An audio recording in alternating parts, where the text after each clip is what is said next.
জয় গুরু। বন্দে পুরুষোত্তমম। মূকং করোতি বাচলং পঙ্গুম লঙ্ঘয়তে গিরিম যৎকৃপা তমহং বন্দে পরমানন্দ মাধবম। আলোচনা প্রসঙ্গে প্রথম খণ্ড। শ্রী শ্রী ঠাকুরের সহিত কথোপকথন। 27 কার্তিক বুধবার 1348 বঙ্গাব্দ, ইংরেজি 12 নভেম্বর 1941 খ্রিস্টাব্দ। স্নিগ্ধ শান্ত উজ্জ্বল হেমন্তের প্রভাত। একটু একটু শীতের ভাব পড়েছে ইদানিং। বেশ রোদ উঠেছে। রোদটি বেশ মিষ্টি লাগছে। বেলা প্রায় 9:30। ঠাকুর তাসুতেই প্রসন্ন চিত্তে বসেছেন। কাছে আছেন যারা, সস্নেহে তাদের সাথে আলাপ সালাপ করছেন, খোঁজ খবর নিচ্ছেন। একজনের বাড়িতে ম্যালেরিয়া জ্বরের সংবাদ শুনে ঠাকুর ব্যস্ত সমস্ত হয়ে তৎক্ষণাৎ প্যারিদাকে সেখানে পাঠিয়ে দিলেন। বললেন, ভালো করে দেখে শুনে দরকার হলে ইঞ্জেকশন দিয়ে দাও। টাকার দরকার হলে আমাকে বলো। আর চারিদিকে যেমন ম্যালেরিয়া হচ্ছে, তাতে বেশ কিছু ভালো কুইনাইন ও অ্যাট্রোপিন জোগাড় করা দরকার। এখন ঘুরে আসো, দেখি কি করা যায়। যারা উপস্থিত ছিলেন শ্রী ঠাকুর তাদের প্রত্যেককেই পই পই করে বলে দিলেন ঠিক মতো মশারি টানতে, মশারি ভালো করে গুঁজে দিতে, যাতে মশা ঢুকতে না পারে। মশারি ফেলার সময় সাবধানে ফেলতে, সপ্তাহে 1-8টা কুইনাইন খেতে, আর বাড়ির আশপাশ পরিষ্কার পরিচ্ছন্ন রাখতে, এবং আর সকলকে দিয়ে এটা করবার ব্যবস্থা করতে। এরপর প্রফুল্ল জিজ্ঞাসা করল, কর্মহীন সৎচিন্তা নরক কেন? সৎচিন্তাটুকুও তো লাভ। ঠাকুর বললেন, নরক মানে কি তা জানিস না? প্রফুল্ল বললেন, বৃদ্ধিতে যা হানি আনে, টেনে নেয়, তাই তো নরক। ঠাকুর বললেন, হ্যাঁ, ওতে সৎচিন্তা একটি বিলাস পেয়ে বসে, যা জীবনের কোনো কাজে লাগে না, আর তাই তো নরক। ঠাকুরকে প্রফুল্লদা বললেন, ঠিক যেন মাথায় ঢুকছে না, নরক কেন? ঠাকুর তখন বললেন, হ্যাবিট সেট করেনি, অভ্যাসে আয়ত্ত হয়নি, তাই অসুবিধা হচ্ছে বুঝতে। ব্যাপারটা হয় কি, যে সর্ষেকে দিয়ে ভূত ছাড়াবো, সেই সর্ষেকে যেন ভূতে না পায়। যে সৎচিন্তা মানুষের কল্যাণ কর্মে নিযুক্ত করে, তাই তার কাছে একটা পোজ বা ভাওতা হয়ে দাঁড়ায়। বাইরে সাধুতার ভান ধরে মিষ্টি মিষ্টি ভালো কথা কয়, ভিতরে থাকে অ্যাক্টিভ দুষ্ট বুদ্ধি। সেই মতলবে ওটা ইউটিলাইজ করে, একটা জোচ্চোর হয়ে ওঠে। এমন মানুষ দেখিসনি? প্রফুল্লদা বললেন, তাহলে তো এটা একটা বিকৃতি। ঠাকুর বললেন, হ্যাঁ, রীতিমতো বিকৃতি। 28 কার্তিক 1348 বৃহস্পতিবার, ইংরেজি 13 নভেম্বর 1941। শ্রী ঠাকুর সকালে তাসুতে বিছানায় বসে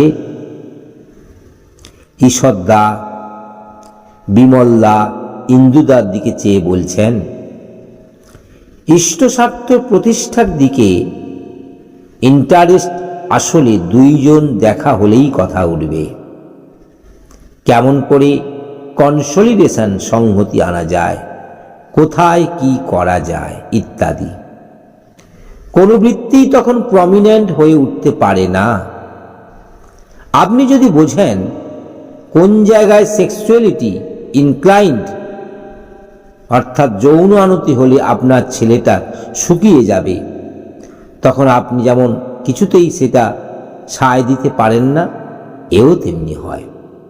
এমন নয় যে প্রবৃত্তিটা নেই, ওটা পুরো মাত্রায় থাকে, কিন্তু আপনি তার অধীন নন, বরং আপনার প্রিন্সিপাল ও পারপস অর্থাৎ আদর্শ উদ্দেশ্য পরিপূরণ করার জন্য নানাভাবে কাজে লাগান তাকে। প্রফুল্লকে কয়েকটা ছড়া পড়তে বললেন। পড়ার সঙ্গে সঙ্গে সেই প্রসঙ্গে কথা চলতে লাগলো। অনেকে হয়তো বলে আমি ধর্ম, কৃষ্টি ওসব কিছু বুঝি না, আমি বুঝি পিপুল ইন জেনারেল এর ইন্টারেস্ট। এইসব লোক এমনিভাবে সাফার করছে ইত্যাদি বলে উদারতার ভান দেখিয়ে লোক বাগানোর চেষ্টা করে। এরা ভারী ডেঞ্জারাস, নানা কায়দায় ইষ্ট স্বার্থ হনন করে। আবার একদল হয়তো কেষ্ট ঠাকুরের কথা উঠতে বলবে, তিনি অজনী সম্ভব, তিনি সব পারেন, আমরা দিনহীন জীব, আমাদের কিছু করার শক্তি কোথায়? ভগবান আমাদের দিয়ে করিয়ে নেন না, তা হয় না, অথচ ভক্ত বলে পরিচয় দেয়। এমনি করে মানুষের কোমর ভেঙে দেয়। মানুষের নর্মাল ইভলিউশন, স্বাভাবিক উৎকর্ষের পথ এইভাবে যারা ঘায়েল করে, তাদের চেয়ে গুন্ডা বদমাইশ ঢের ভালো। এরা সমাজের যে সর্বনাশ করে তার তুলনা নেই। চৈতন্য চৈতামৃতে তাই আছে, আমাকে ঈশ্বর ভাবে আপনারহীন, তার প্রেমে কভু আমি হই না অধীন। তখন বিমলদা বললেন, তবে দাস্য ভাবটা কি? ঠাকুর বললেন, দাস্য কথাটা এসে দাস ধাতু থেকে, আর দাস ধাতু মানে দান। একজনকে তোমার সব কিছু দিলে অথচ তার রং তোমার মধ্যে একটুকু ফুটবে না। ফুটবে না? তোমার ছাত্র তোমাকে খুব ভালোবাসে, গাড়ু গামছা এগিয়ে দেয়, অথচ পড়াশোনা করে না, এ কি হয়? তলিয়ে দেখলে বুঝতে পারবে তার মূল অর্থাৎ টান অন্য স্থানে। তা না করে ওখানেই যদি মার শুরু করে দাও, কোনো কাজ হবে না। ছেলে পেলে যে বিড়ি তামাক খাওয়া শেখে, তাও বিশেষ এক অবস্থায় পড়ে। সেক্স টপিকস এর আলোচনায়, যৌন আলোচনা আড্ডায় পড়ে ওই ঘরে প্রায়শই এইসব হয়। সিনেমা দেখা নেশা অনেক সময় ওই থেকে আসে। ইন্দুদা বললেন, অত ছোট বয়সে কি বোঝে? বোঝে না মানে? ওর উপর দাঁড়িয়েই সে জন্ম। 2 বছর শিশু হয়তো শুয়ে আছে, মা বাবা চুমু খাচ্ছে, ছেলে মিটমিট করে চেয়ে দেখছে, ওর কাম হয়ে গেল ওখানে।